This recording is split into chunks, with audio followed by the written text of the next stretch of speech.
Cover story के नाजरीन को नई वीडियो में खुशामदीद कहता हूँ। इंडियन वजीर आजम नरेंद्र मोदी अपने ही खोदे गड्ढे में जा गिरा।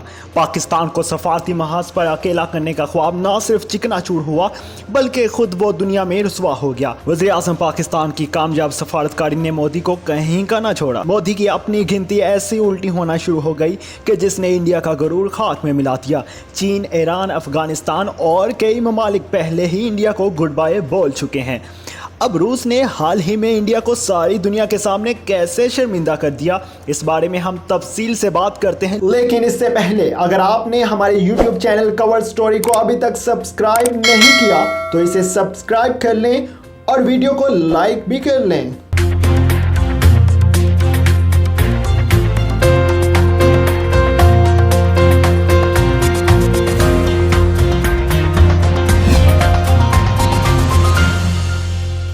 इंडियन वजीर आजम नरेंद्र मोदी के चहेते वजीर दफा राजनाथ सिंह जब रूस गए तो वहां उन्होंने रूस को ऐसे इकदाम उठाने को कहा जिसमें वो पाकिस्तान और चीन के साथ अपने रवाबित खत्म करते हुए इंडिया की तरफ दोस्ती का हाथ बढ़ाएं। इंडियन वजीर दफा की तरफ से रूस को ये भी कहा गया कि अगर आप इन दोनों ममालिक से ना सिर्फ दफाई बल्कि तजारती ताल्लुकात भी खत्म करने के हामी बढ़ें तो इंडिया कई दूसरे ममालिक के माबैन तय पाए तजारती मुआहदे खत्म करके रूस के साथ बेहतरीन तजारती ताल्लुकात कायम करेगा।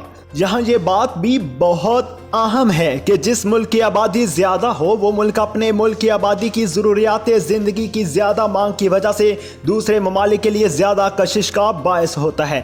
इस मुल्क के साथ तजारती ताल्लुकात ज़्यादा फ़ायदा मंद होते हैं। ये निस्बत इस ममालिक की जिनकी आबादी कम होती है। इंडिया ने रूस को ये ऑफ़र इसलिए करवाई क्योंकि इनके ख्याल में रूस इस ऑफ़र को फ़ौरन कबूल करेगा। ताहम रूस ने इस ऑफ़र पर ज़्यादा बयानबाजी से इस वक्त परहेज़ किया, लेकिन इंडिया पर यह हकीकत वाज़िया कर दी कि रूस पाकिस्तान और चीन के साथ दफाई मुआहदे ख़त्म नहीं कर सकता और इंडिया चूंकि अमेरिका का इत्तेहादी है और अमेरिका रूस का बड़ा हरीफ है, लिहाजा अब रूस को अपने जंगी मुस्तकबिल को भी देखना है। वो इंडिया को अपने इत्तेहादी ममालिक की सफ में खड़ा नहीं कर सकता।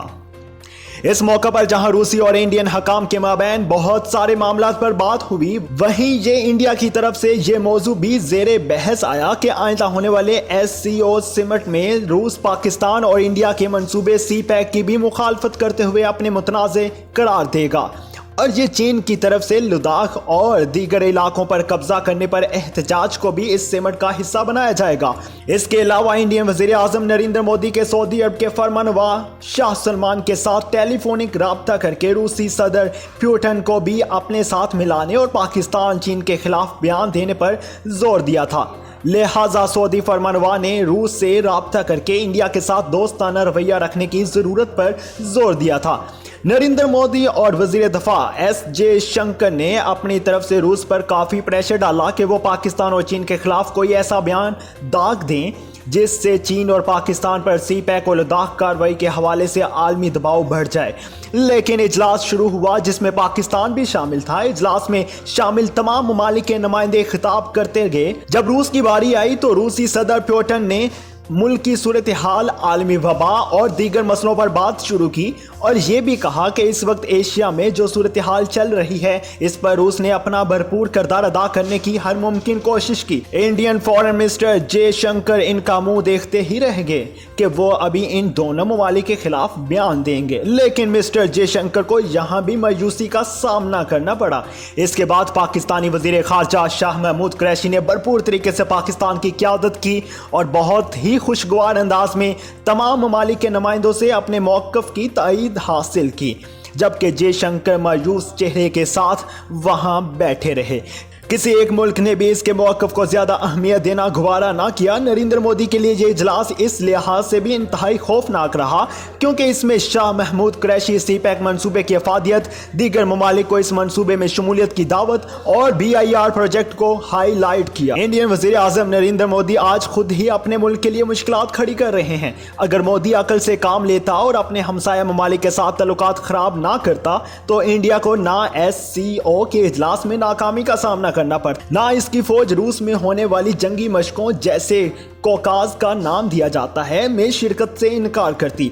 मोदी ने अपने मुल्क के अहम तरीन अदारे फौज को मुश्किलात का शिकार कर दिया है। कभी वो पुलवामा ड्रामा रचाकर अपने ही मुल्क के बेगुनाह फौजियों की जानों से खेल रहे हैं, कभी उन्हें लद्दाख और गुलवान जैसे सख्त तरीन मुकाम पर भेजकर इनका सब्र का इम्तिहान लिया जाता है। अब सवाल ये पैदा होता है कि शंघाई ताउन तंजीम क्या इतनी अहम तंजीम है कि इसमें पाकिस्तान और चीन के खिलाफ बयान दिलवाना इंडिया का एक बड़ा ख्वाब था जो चिकनाचूर हो गया। ये तंजीम यानी SCO एक सियासी, इक्तिसादी और अस्करी तावन की तंजीम है जिसे चीन, काजाकिस्तान, किर्गिस्तान, रूस, ताजिकिस्तान और अज़रबैजान ने सन 2001 में कायम किया। पाकिस्तान 2005 में शंघाई ताउन तंजीम का मुबस्सर मुल्क था जो तंजीम के इजलास में बाकायदगी से शिरकत करता रहा। 2010 में पाकिस्तान की जानिब से शंघाई ताउन तंजीम की रुकनियत के लिए दरख्वास्त दी गई। तंजीम के रुकने ममालिक के सरबराहान ने जुलाई 2015 में पाकिस्तान की दरख्वास्त की मंजूरी दी और पाकिस्तान को रुकनियत दी गई, जिसके बाद रुकने ममालिक की तादाद 8 हो गई थी। पाकिस्तान ने 2017 में शंघाई ताउन तंजीम की रुकनियत के हवाले से जिम्मेदारियों की याददाश्त पर दस्तखत किए, जिसके बाद पाकिस्तान तंजीम को मुस्तकिल रुकन बनाया गया। इस तंजीम के हर इजलास में पूरी दुनिया की गहरी नज़र होती है। इस इजलास के बाद इंडिया पर बात वाज़िया हो चुकी है कि इस तंजीम के 8 में से 3 ममालिक इसके मुकम्मल खिलाफ हो चुके हैं। और अब यह भी हो सकता है कि जिस तरह इंडिया ने रूस में होने वाले कॉकाज नामी जंगी मशकों में शिरकत से इनकार कर दिया था, बिल्कुल उसी तरह वो SCO तंजीम से भी दस्तबरदार हो सकता है। इंडिया को उस वक्त भी दिन में तारे नजर आ गए थे जब उसे ईरान ने चाबहार के अहम मंसूबे से अलग कर दिया था। इस वक्त भी इंडिया ने UAE और अमेरिका के कहने में आकर इस मंसूबे पर पैसा लगाना रोक दिया था, जिस पर मुश्तिल होकर ईरान ने इस मंसूबे से निकालते हुए चीन की शमूलियत की ऑफर को कबूल कर लिया था। इंडिया से दूर होना ईरान के लिए नेक शगुन साबित हुआ। चीन ने ईरान को पाकिस्तान की मुकम्मल रजामंदी से CPEC में शमूलियत की दावत दे दी, जिसे ईरान ने बाखुशी कबूल कर लिया और वो चीन के साथ साथ पाकिस्तान का भी इत्तेहादी बन गया। अगरचे इंडिया ने अमेरिका और सऊदी अरब की मर्जी के मुताबिक ही ईरान के साथ BIR मंसूबे में ताखीर से काम कर लिया था, लेकिन बाद में इस मंसूबे में चीन की शमूलियत ने इंडिया को एक बड़ा दचका दिया। इसने बाद में हर मुमकिन कोशिश की कि किसी तरह चीन और ईरान के माबैन गलत फहमियाँ पैदा हों और वह चीन से दोस्ती खत्म कर ले, लेकिन ईरान अब फैसला कर चुका है कि अब वो किसी सूरत दोबारा इंडियन शिकंजे में वापस नहीं आएगा। इसके बाद जब ईरान को CPEC में शामिल किया गया तो इसके बाद ईरान अब सोच भी नहीं सकता था कि वो दोबारा अपने दुश्मन अमेरिका के इत्तेहादी इंडिया के साथ ताल्लुकात बहाल कर ले। ईरान ने इंडिया को BIR प्रोजेक्ट से अलग करके अपने तौर पर रेल लाइन की तामीर का फैसला किया। ईरान अब चाबहार रेलवे लाइन को इंडिया के बगैर मुकम्मल करेगा।